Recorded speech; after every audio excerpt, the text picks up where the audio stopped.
Assalamualaikum warahmatullahi wabarakatuh. Halo warga SMK Negeri 1 Brebes. Pagi hari ini saya sudah bersama Kamita. Halo. Sebagai juara 2 Duta Genre Putri tahun 2023 Kabupaten Brebes. Hari ini saya mau ngobrol santai sama Kamita nih. Apa sih Kak itu Duta Genre? Baik. Kalau Duta Genre itu sendiri kan sebenarnya kita tuh dijadikan role model ya. Kita tuh dijadikan contoh untuk generasi muda, para remaja. Dan kalau misalkan untuk tugasnya sendiri, Duta Genre itu memiliki peranan penting untuk mensosialisasikan tentunya segala program yang telah digagas oleh pemerintah melalui BKKBN, Badan Kependudukan dan Keluarga Berencana Nasional. Seperti itu. Oke. Motivasi Kamita untuk ikut Duta Genre itu apa? Sebenarnya kalau Duta Genre ya, genre itu kan generasi berencana ya, yang masih banyak sekali hubungannya tentang kesehatan ya. Kita kan juga menggagas tentang stunting, terus kemudian remaja anemia, dan HIV, AIDS, dan triad KKR juga. KRR ya, masih banyak lagi. Nah, saya tuh termotivasi karena dari dulu, dari SMP juga saya sudah ada di bidang kesehatan. 6 tahun saya ikut PMR dari SMP, dan dari situ saya ingin mengembangkan dan ingin mencoba selalu hal yang baru. Jadi saya tertarik untuk mengikuti Duta Genre tersebut. Oke. Boleh sedikit cerita nggak nih perjuangannya Kamita selama ikut Duta Genre? Tentunya sebelum meraih juara 2, tentunya pasti ada perjuangan untuk mendapatkan semuanya ya. Dan sebelum meraih juara 2, tentunya yang pertama itu kita tuh melakukan registrasi. Nah, dalam registrasi itu kita dituntut untuk melakukan atau mengunggah video bakat. Nah, di situ mungkin bakatnya Ira sendiri, misalkan kalau Ira mau bergabung untuk jadi Duta Genre di tahun depan gitu ya, mungkin Ira bisa nyanyi nih ya, bisa mengunggah bakatnya, nyanyi. Terus kemudian nanti ketika kita udah mengunggah bakat tersebut, kita udah mengupload lewat link, nanti akan ada seleksi dari bakat tersebut. Nah, kalau misalkan kita lolos, kita akan diwawancara. Kita akan sampai di tahap tes wawancara. Kemudian nanti kita akan diwawancara satu persatu di sebuah ruangan yang tentunya kita akan ditanya terkait genre sendiri itu apa dan motivasi kamu, dan masih banyak tentang wawancara. Terus kemudian nanti kalau misalkan memang semuanya berjalan dengan lancar, kita akan masuk ke tahap 20 besar. Nanti di tahap 20 besar itu kita akan diambil 10 putra dan 10 putri terbaik para remaja yang ada di Kabupaten Brebes. Nah, 20 besar tersebut nantinya kita akan melakukan karantina, menuju karantina dan fokus ke grand final, seperti itu. Dan karantina pun kita tidak bisa santai-santai karena di situ kita akan ada tes public speakingnya lagi. Kita akan melakukan orasi yang mana itu kita dinilai sama juri-juri. Kita juga ada tes bakat lagi, seperti itu. Jadi benar-benar kalau misalkan para remaja yang ada di luar sana yang benar-benar mau mengikuti ajang Duta Genre ini, public speaking dan bakatnya itu harus benar-benar diasah untuk nantinya bisa jadi juara. Dan kemudian kalau misalkan pas waktu itu kan 2 hari ya, 1 hari untuk karantina dan 1 hari untuk grand final. Nah, untuk karantina sudah difokuskan, setelah karantina kita lebih fokus ke grand final sih. Di hari berikutnya itu kita ada gladi bersih, kita juga latihan koreo buat tari pembukaan, dan terus kemudian malamnya ketika grand final langsung diumumkan 5 besar. Jadi itu ada 5 putra dan 5 putri gitu ya. Nah, kemudian yang masuk di 5 besar tersebut kita akan melakukan orasi, yang dimana orasi tersebut akan dinilai oleh Dewan Juri dan menentukan kita untuk masuk 3 besar atau tidak, seperti itu. Dan di 3 besar pun nanti kita juga akan ditanya oleh juri dan kita harus menjawab semaksimal dan menunjukkan jawaban yang terbaik untuk nantinya kita bisa juara 1, 2, atau 3, seperti itu. Wah, penuh perjuangan banget nih Kak. Aku boleh nanya nggak gimana sih pengalaman yang menurut Kamita tuh berkesan selama mengikuti Duta Genre ini?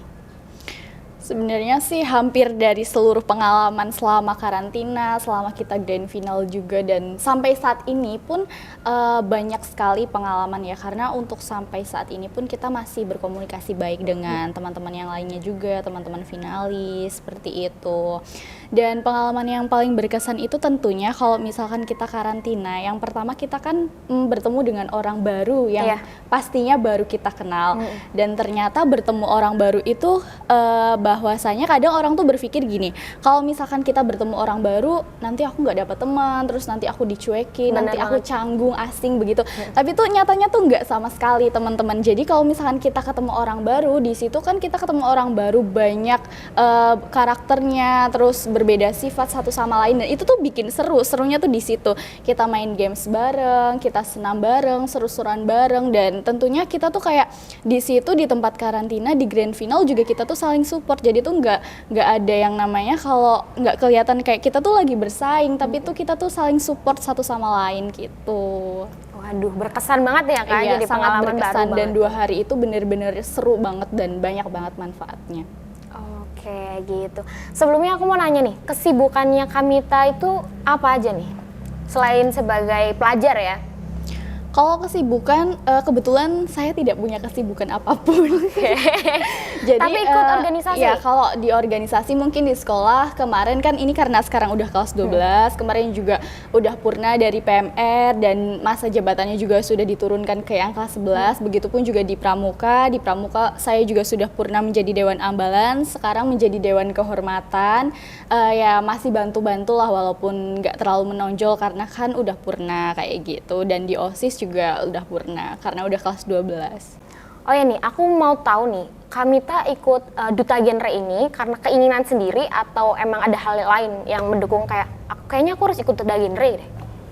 Pastinya untuk mencoba dalam hal baru itu pastinya ada motivasi dari orang luar gitu ya, yang mendukung dan kalau kamu tuh bisa dan kamu tuh mampu, dan motivasi dari situlah saya terbuka hatinya dan tertarik untuk bisa mencoba. Terus kemudian saya mencoba ini juga tentunya bukan 1 kali tapi sudah 2 kali, dan alhamdulillahnya sekarang baru juara. Tahun kemarin pun saya ikut tapi rezekinya memang masih di tahap wawancara dan tidak lolos ke tahap berikutnya. Terus kemudian karena ada lagi dibuka lagi ajang pencarian Duta Genre tersebut, dan saya mau mencoba dan lebih fokus serta mendalami gitu ya, akhirnya alhamdulillah dapat juara 2 ya, meskipun hanya juara 2 gitu, tapi kan itu udah apresiasi bagi diri sendiri gitu ya, karena Perjuangan udah ya? sejauh ini. Betul sekali. Penuh perjuangan banget pastinya. Ada nggak sih Kak, mungkin tekanan ya dari, aku kayaknya ikut Duta Genre ini nggak nyaman deh, ada tekanan kayak gitu nggak Kak? Kalau tekanan ikut Duta Genre sendiri nggak nyaman atau gimana itu nggak ada, tapi mungkin karena saya sendiri kan udah kelas 12 ya, dan waktunya itu dikejar-kejar sama tugas, terus kemudian sama UKK juga karena deadline-nya mepet, mungkin ya agak nggak fokus ke situ aja, tapi alhamdulillah semuanya bisa berjalan dengan lancar. Oke, tapi Kamita nih selalu dapat dukungan kan dari orang-orang sekitar juga pastinya. Kalau dari orang tua, dari teman, dari sahabat, dari bapak ibu guru itu pastinya kita selalu dapat support ya. Saya selalu dapat support. Tapi balik lagi yang namanya haters, yang namanya teman-teman yang nggak suka, mungkin dari apa yang udah kita raih, apa yang udah kita dapatkan, kayak istilahnya tuh orang-orang yang iri itu pasti ada. Tapi saya selalu jadikan itu sebagai motivasi saya untuk bisa menunjukkan ke mereka-mereka yang tidak pernah suka kepada saya bahwa saya bisa sampai di titik ini seperti itu. Waduh, panutan banget kan. Aku mau tanya, suka dukanya pas ikut Duta Genre itu gimana? Suka dukanya apa ya?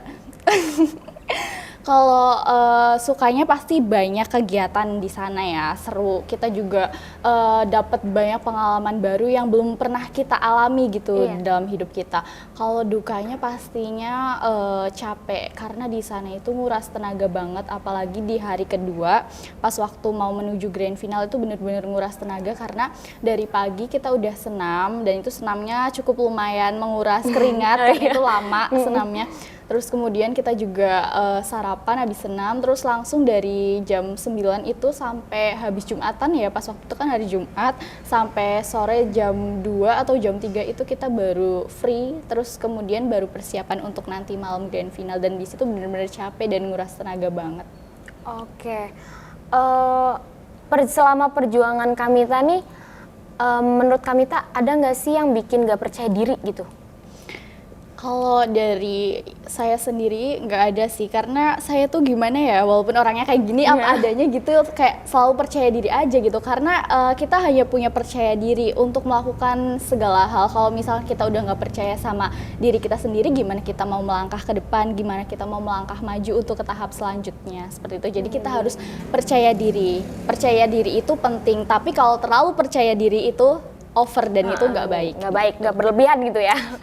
Mau dong Kak, supaya jadi orang yang percaya diri itu gimana sih Kak? Gitu.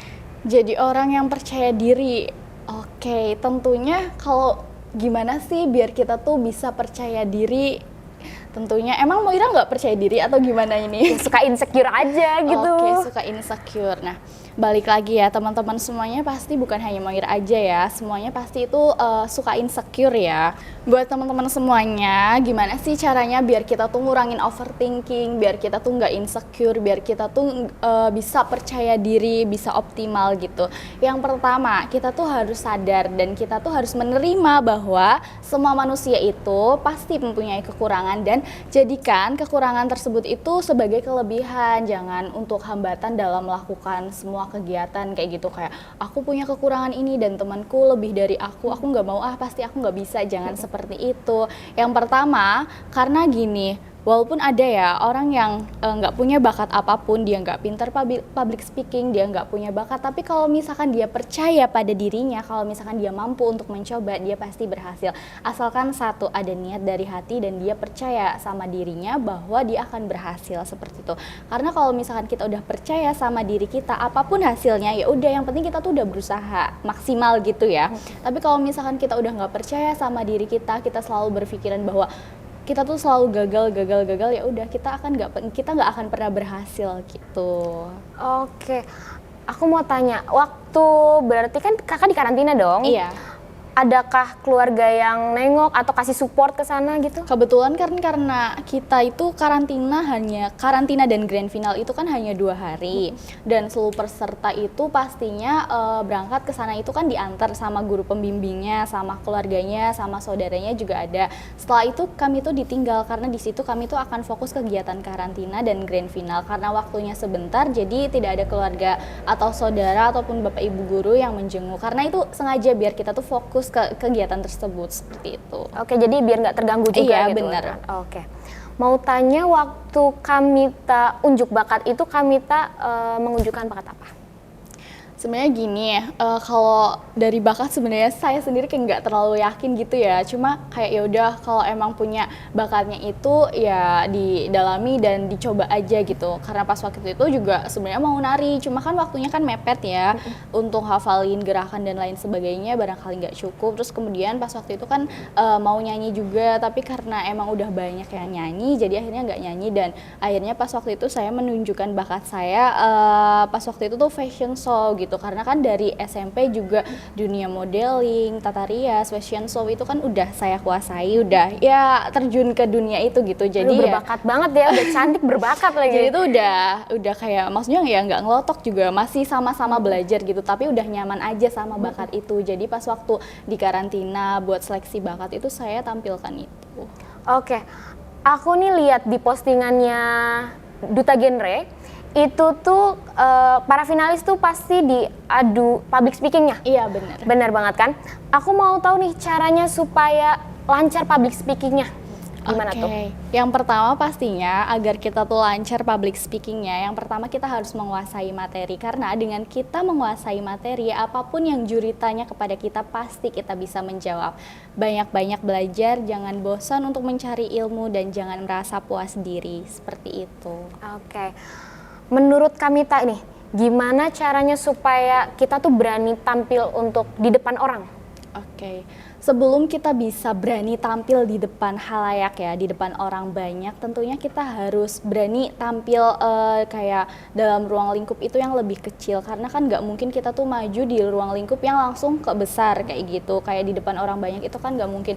Kalau misalkan tips dari aku gimana teman-teman bisa public speaking yang baik, bisa public speaking yang bagus, teman-teman tuh banyak berlatih. Kayak contohnya berlatih mungkin di depan kaca bisa ya, kayak gaya bahasa tubuhnya, terus kemudian kemudian coba ngomong sendiri di depan kaca gimana kayak biar teman-teman tuh ngiranya kayak aku ternyata gini ya, aku ternyata berpotensi ya, ternyata aku nggak buruk-buruk amat kayak gitu. Dan dari situ terus kayak kemudian teman-teman sering latihan presentasi itu juga berpengaruh banget ya teman-teman. Dan dari situ terus juga teman-teman itu mengikuti banyak organisasi dan dari situ nanti public speakingnya teman-teman itu akan terbentuk seperti itu. Waduh, sebuah tutorial nih buat kita ya yang nggak berani untuk tampil di depan banyak orang. Oke, dengar-dengar tadi Kamita tuh emang udah mendalami model ya? Model, udah dari Iya. SMP? Kalau sebenarnya tuh dari SMP dulu dari TK sebenarnya kalau dari TK itu kan udah dilatih sama mama ya. Udah kayak kamu tuh kayak gini deh, kayak gini aja, udah ditunjukin fashion yang bagus juga ya pas waktu itu untuk anak-anak yang kayak gini dan kemudian karena emang aku nih apa ya cewek banget kali ya. Girly banget gitu? Iya, jadi oke. kayak ya cocok aja gitu sama bidang itu yang disuruh mama. Akhirnya dan sampai sekarang ya alhamdulillah bisa menguasai kayak gitu. Waduh, sebuah bekal ya malah Iya, jadi bener. bekal buat supaya juga berani tampil di depan banyak orang. Ngomong-ngomong Kamita ini udah kelas 12 dan udah pasti bentar lagi mau lulus dong, Iya, hitungan bener. bulan lagi. Kira-kira mau lanjutnya kemana nih? Ada gambaran kemana? Mau lanjut? Kalau saya sendiri tentunya mau bekerja. Sebenarnya kayak saya tuh orang yang random ya, dikit-dikit kayak ada pemikiran buat kuliah gitu karena dari dulu juga udah kayak bidangnya di kesehatan kayak pengen aja setelah ini tuh kuliah di keperawatan gitu ya, pengen jadi perawat. Nanti dikit-dikit kayak ganti lagi nih. Jadi kayak orang Masih tuh agak labil gitu ya? ragu gitu ya. Masih ragu, Tapi mau kemana nih? ada sih satu yang dimantepin karena ini juga cita-cita dari kecil gitu. Pengen banget yang namanya jadi pramugari kan. Jadi setelah ini mungkin nanti saya akan mencoba cari info ya untuk jadi prami. Mungkin kita mulai di darat dulu, jangan langsung yang terbang gitu ya karena gampang, kayak lebih gampang gitu ya masuknya. Jadi nanti setelah ini saya akan fokus untuk mencapai cita-cita saya, nanti coba cari info untuk jadi prami. Prami itu apa sih? Prami itu pramugari kereta api, seperti itu. Waduh, udah cantik, multi talent lagi. Aduh, ngejarnya cita-cita tuh udah Masya paling Allah. mantep banget.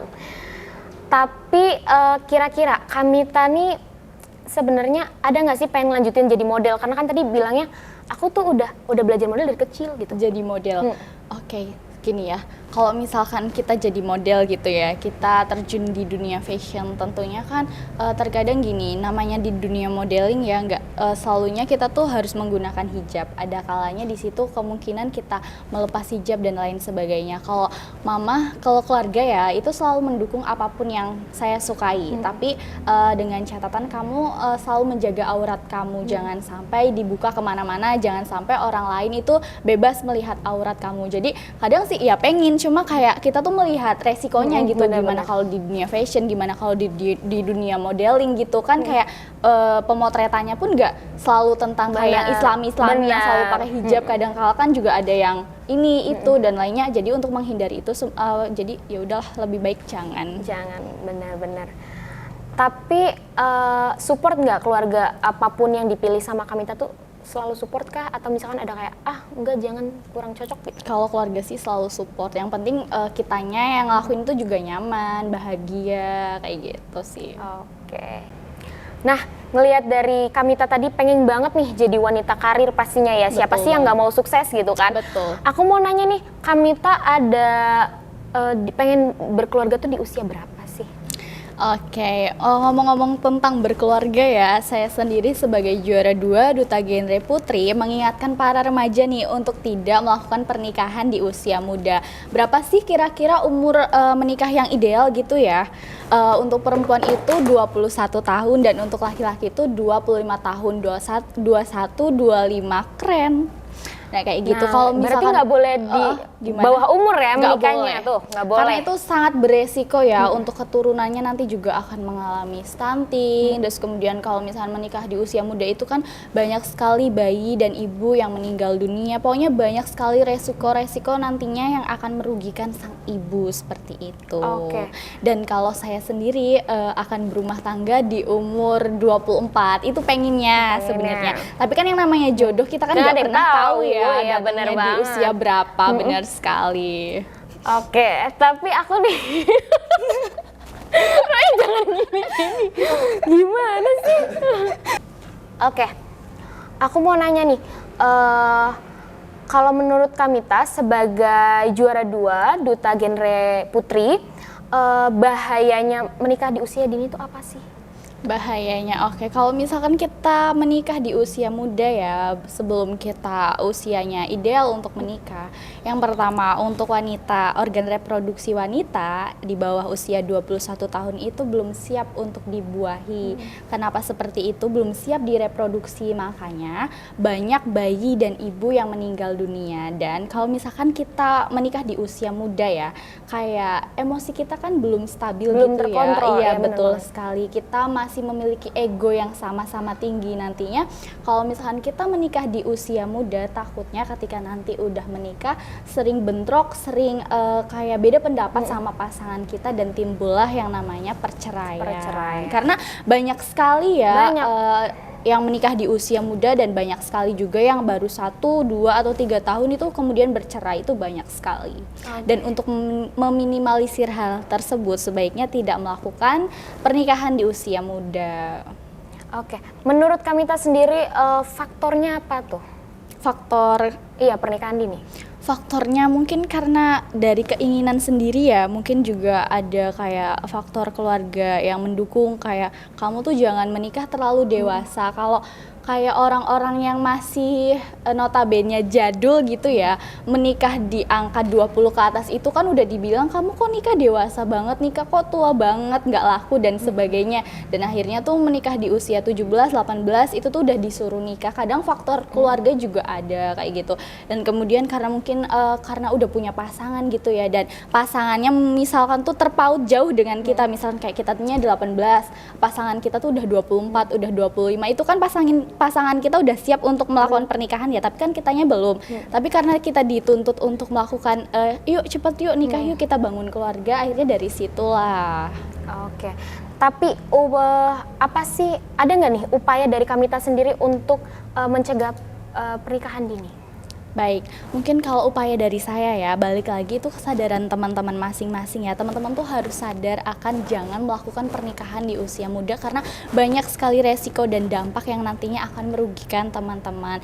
Dan yang kedua harus pintar-pintar bergaul, kita juga nggak boleh sembarang bergaul ya, karena itu jadi faktor yang sangat mempengaruhi kita. Oke, gitu.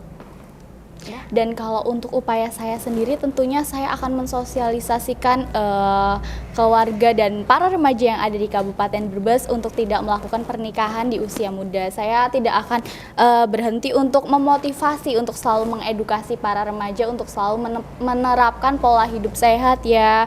Terus kemudian memotivasi untuk tidak melakukan pernikahan di usia muda, seperti itu. Oke, jadi intinya nggak boleh melakukan pernikahan dini sebelum usia yang matang gitu ya? Iya, betul sekali. Oke, siap. Makasih untuk Kamita sudah Sama-sama. berbagi cerita, berbagi pengalaman, Sama-sama. terus Semoga banyak kasih motivasi manfaatnya juga. ya, iya. Iya, terima kasih banyak buat Kamita. Sama-sama. Semoga sukses terus, Amin. tercapai cita-citanya. Amin. Oke guys, segitu aja ngobrol-ngobrol kita hari ini. Kalau konten kita bermanfaat, jangan lupa like, comment, share, dan subscribe ya guys. Sampai jumpa di video-video selanjutnya. Wassalamualaikum warahmatullahi wabarakatuh. Bye-bye.